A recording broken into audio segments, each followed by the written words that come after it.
friends and families, good afternoon.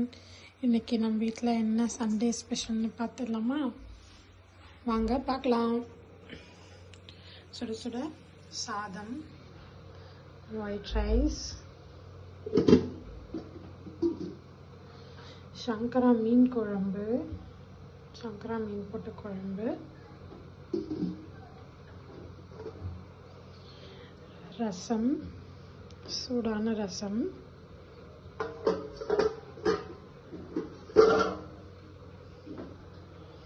இறால் மிளகு வறுவல், இறாலை மிளகுத்தூள் போட்டு வறுத்துருக்கோம்.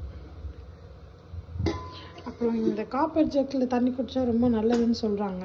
ஸோ அதனால் நாங்கள் காப்பர் ஜக்கில் இதுக்கப்புறம் தண்ணி குடிக்கலாம் அப்படின்னு சொல்லிட்டு ஒரு சின்ன ஹெல்த் கான்ஷியஸாக இருக்கலான்ட்டு டிசைட் பண்ணியிருக்கோம். இதுதான் இன்றைக்கி நம்ம வீட்டு சண்டே ஸ்பெஷல். எல்லாமே ரெடியாக இருக்குது. எல்லோரும் வாங்க சாப்பிட்லாம்.